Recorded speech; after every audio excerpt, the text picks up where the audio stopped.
നമസ്കാരം. അമേരിക്കയുമായുള്ള വ്യാപാര ചർച്ചകളിൽ യൂറോപ്യൻ യൂണിയൻ നേതാക്കൾ കാണിക്കുന്ന നിഷ്ക്രിയ സമീപനത്തെ വിമർശിച്ച് രംഗത്തെത്തിയിരിക്കുകയാണ് ഹംഗേറിയൻ പ്രധാനമന്ത്രി വിക്ടർ ഓർബൻ. ബുഡാപെസ്റ്റിൽ ആൾട്ടർനേറ്റീവ് ഫോർ ജർമ്മനി പാർട്ടിയിലെ ആലിസ് വീഡലിനൊപ്പം നടത്തിയ പത്രസമ്മേളനത്തിൽ അമേരിക്കയുമായുള്ള സാമ്പത്തിക തർക്കങ്ങളിൽ പാശ്ചാത്യ രാജ്യങ്ങളുടെ താൽപര്യങ്ങൾ ഫലപ്രദമായി സംരക്ഷിക്കാനുള്ള യൂറോപ്യൻ യൂണിയന്റെ നിലവിലെ നേതൃത്വത്തിന്റെ കഴിവിനെക്കുറിച്ചും ഓർബൻ സംശയം പ്രകടിപ്പിച്ചിട്ടുണ്ട്.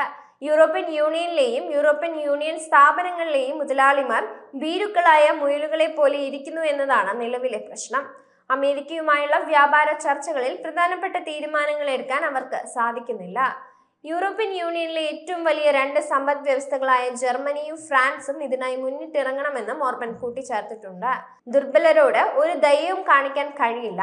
ഇറക്കുമതി തീരുവ സംബന്ധിച്ച് യൂറോപ്യൻ യൂണിയൻ സ്വന്തം നിർദ്ദേശങ്ങൾ അമേരിക്കയ്ക്ക് മുന്നിൽ മുൻകൂട്ടി അവതരിപ്പിക്കണമെന്നും ഓർബൻ മുന്നറിയിപ്പ് നൽകിയിട്ടുണ്ട്. അടുത്ത മാസം മുതൽ പ്രാബല്യത്തിൽ വരുന്ന തരത്തിൽ ഒഴിവാക്കലുകളോ ഇളവുകളോ ഇല്ലാതെ അമേരിക്കയിലേക്ക് ഇറക്കുമതി ചെയ്യുന്ന എല്ലാ സ്റ്റീൽ, അലൂമിനിയം എന്നിവയ്ക്കും 25% തീരുവ ചുമത്തുമെന്നായിരുന്നു അമേരിക്കൻ പ്രസിഡന്റ് ഡൊണാൾഡ് ട്രംപിന്റെ പ്രസ്താവന. ഏറ്റവും പുതിയ റിപ്പോർട്ട് പ്രകാരം കഴിഞ്ഞ ദശകത്തിൽ അമേരിക്കയിലേക്കുള്ള യൂറോപ്യൻ യൂണിയന്റെ സ്റ്റീൽ കയറ്റുമതി പ്രതിവർഷം ശരാശരി 3 ബില്യൺ യൂറോ ആയിരുന്നു. 2018-ൽ ട്രംപ് പാശ്ചാത്യ സ്റ്റീലിനും അലൂമിനിയത്തിനും ദേശീയ സുരക്ഷാ ആശങ്കകൾ ഉന്നയിച്ച താരിഫ് ചുമത്തിയതോടെയാണ് അമേരിക്കയുടെ യൂറോപ്യൻ യൂണിയനും തമ്മിലുള്ള വ്യാപാര തർക്കങ്ങൾക്ക് തുടക്കമാകുന്നത്. ഇത് യൂറോപ്യൻ യൂണിയനിൽ നിന്ന് അമേരിക്കയ്ക്കെതിരെ കടുത്ത വിമർശനങ്ങൾ ഉയരുന്നതിന് കാരണമായിട്ടുണ്ട്. പിന്നീട് ഇങ്ങോട്ട് ഇരു കൂട്ടരുടെയും വ്യാപാര ബന്ധങ്ങളിൽ പലതവണ വിള്ളലുകൾ ഉണ്ടായി. പക്ഷേ നിലവിൽ ട്രംപ് എടുത്തിരിക്കുന്ന കടുത്ത തീരുമാനങ്ങളാണ്. അതിനോട് എന്തായാലും തിരിച്ചടിക്കാതിരിക്കാൻ യൂറോപ്പിന് കഴിയില്ല. അങ്ങനെ ഒരു തിരിച്ചടി വന്നാൽ അമേരിക്കയും വെറുതെ ഇരിക്കില്ല. ഒരേ ചേരിക്കാരായിരുന്നവർ തമ്മിലുള്ള ഒരു പോരിനായിരിക്കും പിന്നീട് ലോകം സാക്ഷിയാവുക.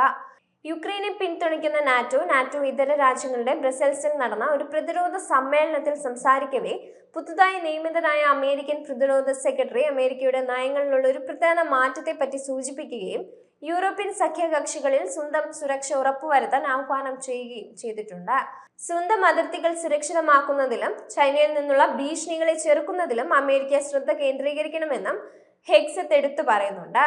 ഇല്ലാത്ത പ്രശ്നങ്ങളെ പെരുപ്പിച്ചു കാണിച്ച് സ്വന്തം രാജ്യത്തെ കുഴിയിലാക്കുന്ന നടപടികളാണ് ട്രംപ് ഇപ്പോൾ എടുക്കുന്നത്. വെറുതെ ഇരിക്കുന്ന വൻ ശക്തികളെ പ്രകോപിപ്പിച്ച് പണി വാങ്ങി കൂട്ടാനാണ് ട്രംപ് ശ്രമിക്കുന്നത്. യൂറോപ്യൻ രാജ്യങ്ങളൊന്നും ഇനി അമേരിക്കയുടെ തീരുമാനങ്ങൾക്ക് വക്കാലത്ത് പിടിക്കാൻ പോകില്ലെന്ന് ഉറപ്പാണ്. അമേരിക്കയിൽ നിന്നും മുട്ടൻ പണിയാണ് യൂറോപ്യൻ രാജ്യങ്ങൾക്ക് ഇപ്പോൾ കിട്ടിയത്. എന്നാൽ ഇവരെല്ലാം ഒരുമിച്ച് തന്നെ അമേരിക്കയ്ക്കെതിരെ തിരിഞ്ഞതും അമേരിക്കയ്ക്ക് അരികിൽ ഭീഷണിയായി ചൈന വളരുന്നതുമെല്ലാം ട്രംപിന് പുതിയ വെല്ലുവിളി ഉണ്ടാക്കുന്നതാണ്.